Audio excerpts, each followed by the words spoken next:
আসসালামু আলাইকুম। Welcome to our channel স্বাধীন পাঠশালা। প্রিয় অষ্টম শ্রেণীর শিক্ষার্থী বৃন্দরা, আশা করি তোমরা সকলেই ভালো আছো।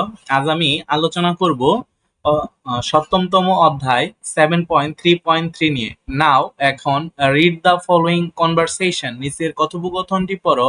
বিটুইন রাত্রি অ্যান্ড হার বাদার, রাত্রি এবং তার ভাইয়ের মধ্যেকার কথোপকথন পড়ো রেহানের। দেন তারপর ইন গ্রুপস অর পেয়ার, জোড়ায় জোড়ায় অথবা দলে দলে অ্যান্সার দা কোশ্চেন্স, অর্থাৎ নিচের প্রশ্নগুলো উত্তর দাও। দ্যাট ফলো, যা নিচে দেওয়া আছে। লেটার, পরে চেক ইউর অ্যান্সার্স, তোমার উত্তরগুলো চেক করো উইথ আদার গ্রুপ, অন্য দলের সাথে। তো আমরা এখানে দেখতে পাচ্ছি রাত্রি এবং ওর ভাই রেহান, এরা দুইজনে কথোপকথন করছে। আমরা এখন নিচের কথোপকথনটি পড়বো। তো প্রথম এখানে বলেছে Ratri, hey what are you doing, what are you reading, তুমি কি পড়ছো? Rehan, I am just trying to figure out which form of the verb. I am trying, আমি চেষ্টা করছি, টু ফিগার আউট, খুঁজে বের করতে, which form of the verb, ভার্বের গঠন সম্পর্কে। আই উইল ইউজ, আমি ব্যবহার করব, ফর দ্য ফলোইং সেন্টেন্সেস, অর্থাৎ নিচের বাক্যগুলোতে যে ভার্বের গঠনগুলো আমি ব্যবহার করব সেগুলো খুঁজে বের করার চেষ্টা করছি। রাত্রি, ওকে, ঠিক আছে। হোয়াট ইজ দ্য সলিউশন, তাহলে সমাধানটা কি? How are you trying to do that, তুমি এটা কিভাবে বের করার চেষ্টা করছো? Rehan, after a long discussion, দীর্ঘ আলোচনা করার পর, মাই ফ্রেন্ড, আমার বন্ধু, অ্যান্ড এবং, আই আলটিমেটলি ডিসাইড, আমি সিদ্ধান্ত নিয়েছি, টু রিড এ লাউড, উচ্চ স্বরে পড়তে, দ্য সেন্টেন্সেস, বাক্যগুলো, এ ফিউ টাইম, কয়েকবার, with the different forms of verb, বিভিন্ন ভার্ব ব্যবহার করে, অ্যাট অ্যান্ড ফাইনালি, এবং অবশেষে, the verb from that sounds okay, এবং যে শব্দটা সঠিক শোনাবে, will be the correct form of the specific sentence, ওটাই হবে ভার্বের সঠিক রূপ। Ratri, you are indeed a genius, তুমি সত্যি মেধাবী, ডিয়ার বাদার, প্রিয় ভাই, বাট, কিন্তু, ইউ নো, তুমি জানো, this technique doesn't work at all, কিন্তু এই কৌশলটা মোটের উপর কাজ করে না, রেদার, বরং, ইট উইল মিসলিড ইউ, এটি তোমাকে ভুল পথে পরিচালিত করবে। বেটার, ভালো, রিড, পড়ো, এন্ড লার্ন, এবং শিখো, which form of the verb, কোন ভার্ব, উইল বি ইউজ, ব্যবহার করা যাবে, ইন দ্য স্পেসিফিক সেন্টেন্স, নির্দিষ্ট বাক্যের জন্য। অর্থাৎ তুমি পড়ো এবং জানো কোন বাক্যের জন্য কোন ভার্বটা ব্যবহার করা যাবে। রেহান, দ্যাটস টু ডিফিকাল্ট, এটা অনেক কঠিন, এন্ড এবং, টাইম কনজিউমিং, এবং সময় সাপেক্ষ, আই থিঙ্ক, আমি মনে করি। রাত্রি, অ্যাকচুয়ালি, প্রকৃতপক্ষে, ইটস দ্য অপোজিট, ঠিক এটার বিপরীত, তুমি যে ভাবছো ঠিক তার বিপরীত। As you are trying to tick, যেহেতু তুমি টিক চিহ্ন দেওয়ার চেষ্টা করছো, ফর এক্সাম্পল, উদাহরণ হিসেবে, which form of the verb, কোন ধরনের ভার্বের গঠন, উড বি কারেক্ট, সঠিক হবে, ইন দিস সেন্টেন্স, এই সেন্টেন্সে। Attending or attend classes is a must to learn better, অর্থাৎ এই বাক্যে অ্যাটেন্ডিং হবে না অ্যাটেন্ড হবে, অর্থাৎ তুমি কোন শব্দটা ব্যবহার করবা? Is it attending or attend? Rehan, actually, প্রকৃতপক্ষে, অ্যান্ড এবং, I can not decide that, আমি এটা সিদ্ধান্ত নিতে পারি না। That's very obvious because you don't have any idea about gerund and participle, এটা নিশ্চিত কারণ জিরান এবং পার্টিসিপল সম্পর্কে তোমার কোনো ধারণা নেই। রেহান, আই হ্যাভ হিয়ার্ড, আমি শুনেছি, দ্য ট্রাম, এই শব্দগুলো, বাট, কিন্তু, ডোন্ট নো, জানি না, মাস অ্যাবাউট দেম, এগুলো সম্পর্কে, অর্থাৎ আমি জিরান এবং পার্টিসিপল সম্পর্কে শুনেছি কিন্তু এই শব্দগুলো সম্পর্কে খুব একটা জানি না। রাত্রি, লোক, দেখো, a gerund is a form of verb, gerund হলো ভার্বের গঠন, উইথ আইএনজি, যা আইএনজি সহকারে বসে, ইন ইটস বেস ফর্ম, অর্থাৎ বেস ফর্ম বা মূল শব্দের সাথে, ইট ওয়ার্কস, এটি কাজ করে, লাইক এ নাউন, একটা নাউনের মতো, ইন এ সেন্টেন্স, একটি বাক্যে, অর্থাৎ মূল ভার্বের সাথে যখন আইএনজি বসে তখন এবং এটা নাউনের মতো কাজ করে, তখন সেটা জিরান হবে। ফর এক্সাম্পল, উদাহরণ হিসেবে, স্প্ল্যাশিং ওয়াটার ইজ ফান, অর্থাৎ পানি ছিটতে দেওয়া এটা একটা মজার খেলা। হিয়ার, এখানে, স্প্ল্যাশিং ইজ এ জিরান, স্প্ল্যাশিংটা হলো এখানে জিরান, কারণ স্প্ল্যাশ শব্দের সাথে আইএনজি শব্দটা যোগ করা হয়েছে। বিকজ কারণ splashing is a form of the verb splash with ING, অর্থাৎ স্প্ল্যাশ ভার্বের সাথে আইএনজি যুক্ত করে স্প্ল্যাশিং করা হয়েছে এবং এটা নাউনের মতো কাজ করছে, এই জন্য এটা হচ্ছে জিরান। অ্যান্ড এবং ইট ওয়ার্কস এটি কাজ করে, or act like a noun in the sentence, এবং এটি সেন্টেন্সে নাউনের মতো করে কাজ করছে। রেহান ওকে ঠিক আছে। দ্যাট সিম ইজি এটা সহজ মনে হচ্ছে। নাও এখন টু আইডেন্টিফাই জিরান, জিরান চিহ্নিত করা শনাক্ত করা ইন এ সেন্টেন্স একটা বাক্যে। বাট কিন্তু হোয়াট অ্যাবাউট পার্টিসিপল, কিন্তু পার্টিসিপল কিভাবে চিহ্নিত করব? রাত্রি ওয়েল বেশ, এ participle is also a form of verb, participle হলো ভার্বের একটি গঠন বা রূপ। সামটাইম মাঝে মাঝে, ইট ইনস উইথ আইএনজি, মাঝে মাঝে এটিকে করে শব্দের শেষে আইএনজির মতো করে বসে। And it's called present participle, অর্থাৎ শব্দের শেষে যখন আইএনজি রূপে বসে তখন সেটাকে প্রেজেন্ট পার্টিসিপল বলে। অ্যান্ড এবং সামটাইম মাঝে মাঝে, it ends with ED D T EN N N and it's called the past participle, এবং শব্দের শেষে যদি ইডি ডি টি ইএন এবং এন বসে তাহলে সেটাকে পাস্ট পার্টিসিপল বলে। আমি কথাগুলো আবার রিপিট করছি প্রিয় শিক্ষার্থী বন্ধুরা, ভার্বের শেষে বাক্যের শেষে ভার্বে যদি আইএনজি বসে তাহলে সেটা হবে প্রেজেন্ট পার্টিসিপল, তাহলে সেটা হবে প্রেজেন্ট পার্টিসিপল। এবং বাক্যের শেষে ভার্বের সাথে যদি ইডি টি ডি ইএন এবং এন এগুলো ব্যবহার করা হয় তাহলে পাস্ট পার্টিসিপল হবে। যেমন আমাদের এখানে বলছে লেটস টক, চলো কথা বলি about the present participle first. প্রথমে আমরা প্রেজেন্ট পার্টিসিপল সম্পর্কে কথা বলবো। রেহান সাউন্ডস বেটার, শুনতে ভালো লাগছে। রাত্রি a present participle acts, present participle কাজ করে like a continuous verb form, চলমান ভার্বের মতো, অর অথবা an adjective in a sentence, অথবা একটি বাক্যে অ্যাডজেক্টিভের মতো।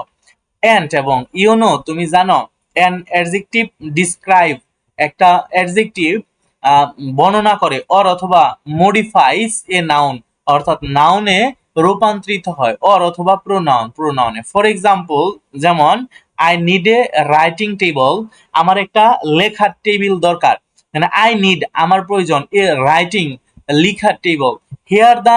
Hair the verb write ends in ING, অর্থাৎ এখানে রাইটটা হচ্ছে ভার্ব এবং এই ভার্বের সাথে আইএনজি যুক্ত করা হয়েছে। And works as a adjective, এবং এটা অ্যাডজেক্টিভের মতো কাজ করছে।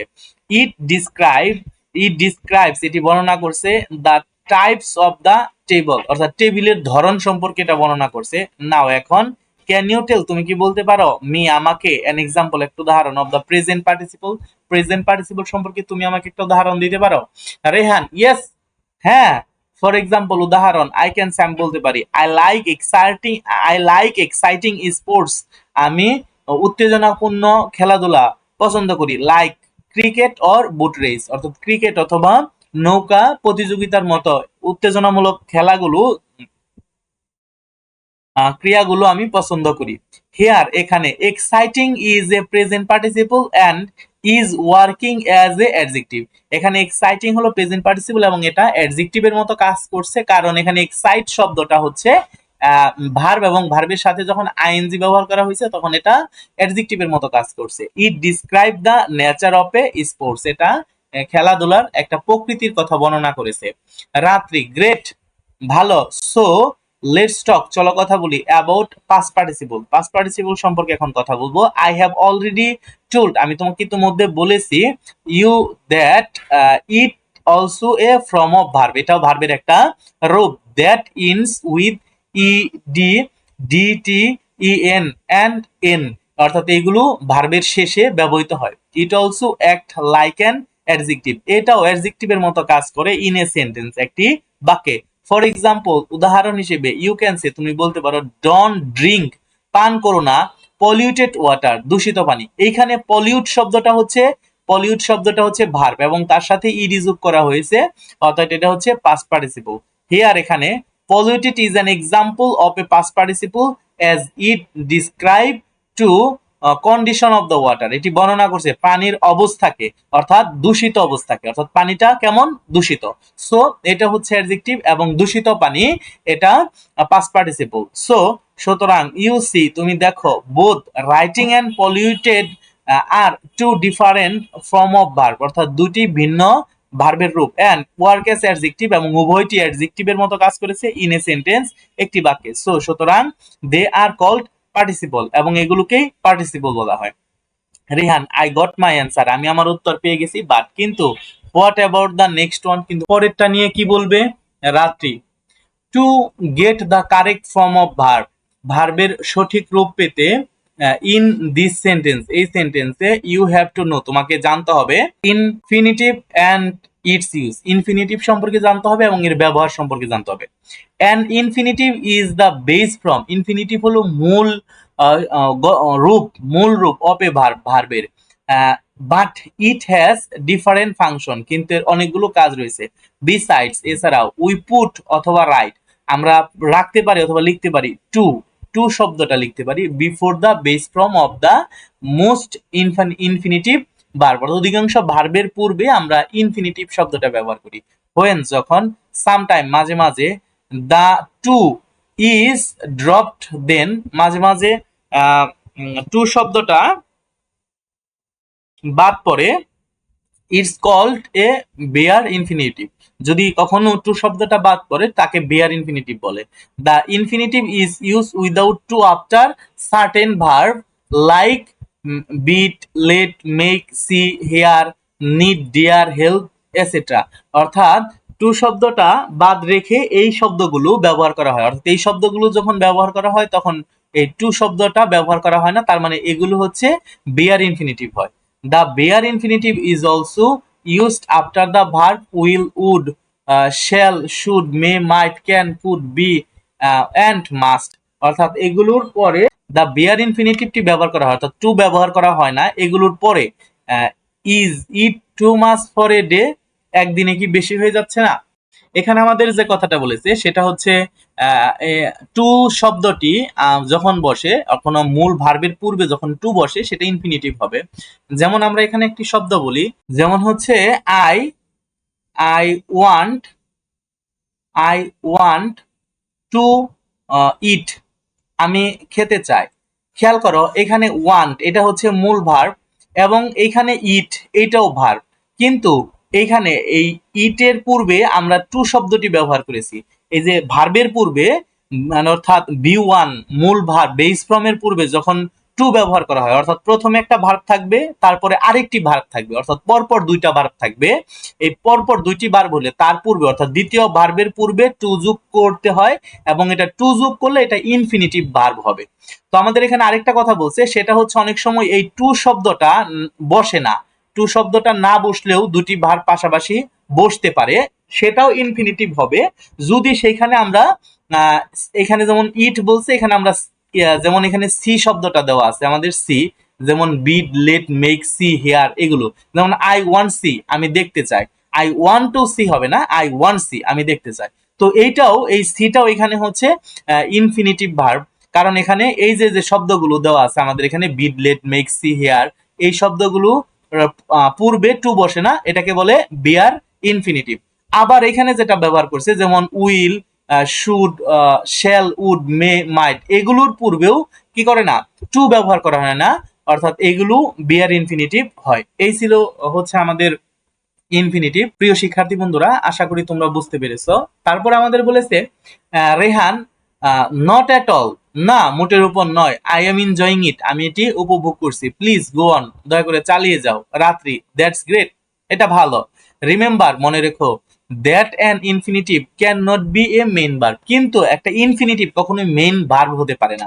যেমন আমরা যেখানে যে কথাটা বললাম, এখানে আমরা কিন্তু ওয়ান্ট লিখেছি, ইট লিখেছি, তো এখানে কিন্তু ওয়ানটা কিন্তু এখানকার মেইন ভার্ব, ইট কিন্তু মেইন ভার্ব নয়, কারণ এর পূর্বে টু যখন ব্যবহার করছি তখন এটা ইনফিনিটিভ ভার্ব হয়ে যাবে।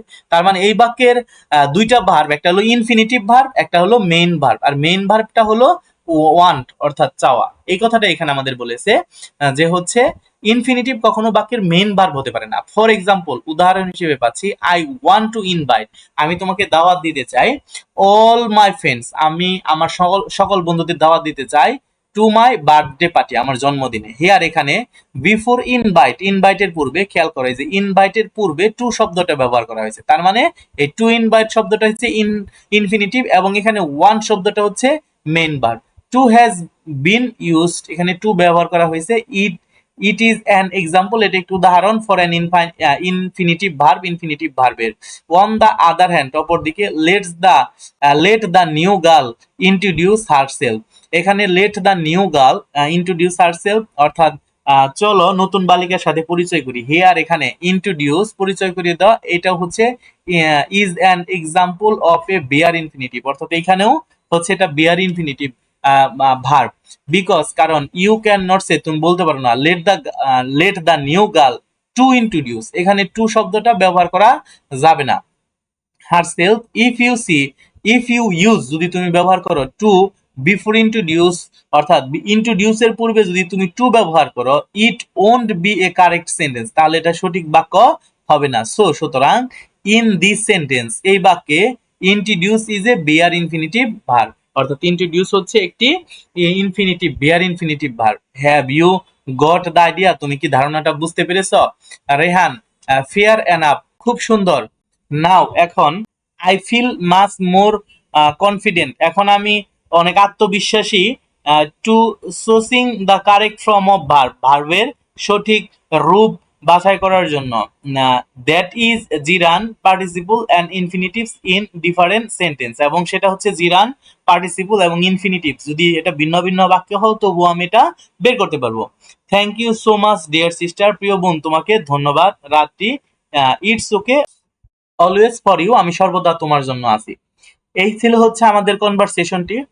এখানে আমাদের প্রশ্নগুলো দেওয়া আছে, মোট 4টি প্রশ্ন দেওয়া আছে, 4টি প্রশ্ন।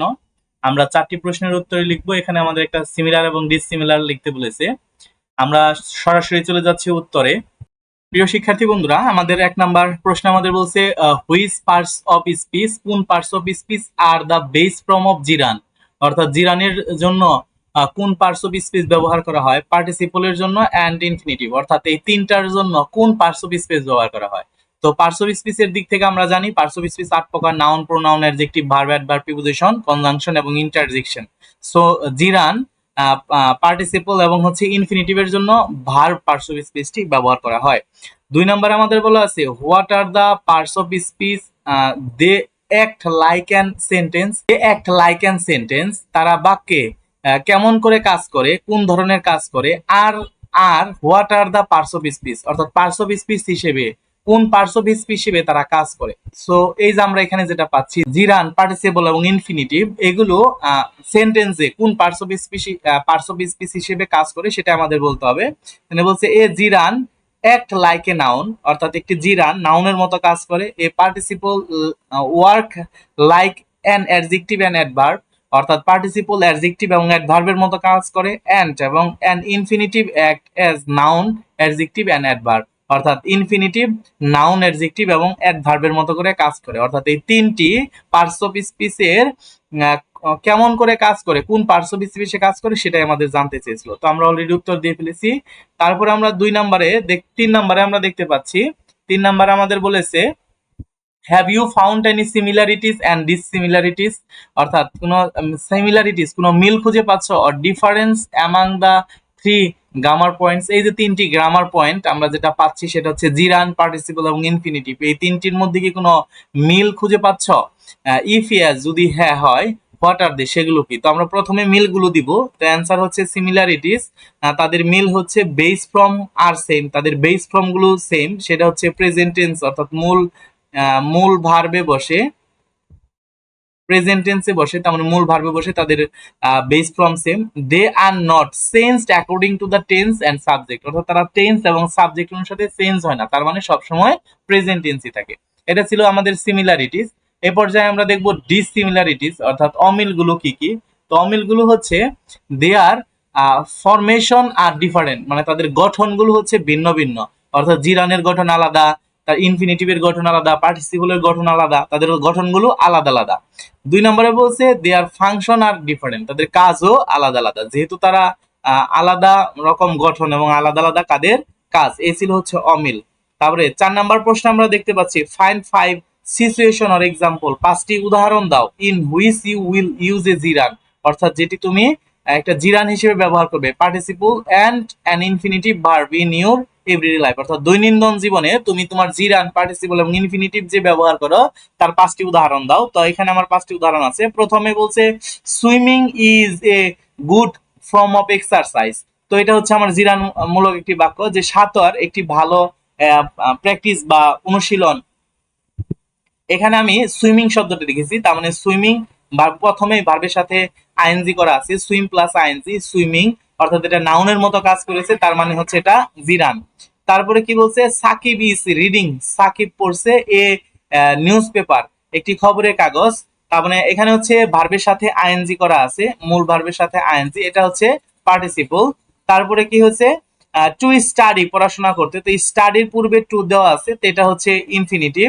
তারপরে বলছে সাইক্লিং, তো সাইক্লিং এখানে হচ্ছে সাইক্লিং প্রথমে আইএনজি করা আছে এবং এটা নাউনের মতো কাজ করেছে। Cycling is a popular sports, অর্থাৎ সাইকেল হচ্ছে একটি জনপ্রিয় ক্রীড়া প্রতিযোগিতা বা ক্রিয়া, এটা হচ্ছে জিরান কারণ নাউনের মতো কাজ করেছে।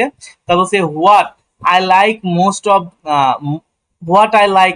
Most in the morning is to have a cup of tea, অর্থাৎ এখানে টু হ্যাভ দেওয়া আছে, হ্যাভ এর পূর্বে টু দেওয়া আছে, তার মানে এটা হচ্ছে ইনফিনিটিভ।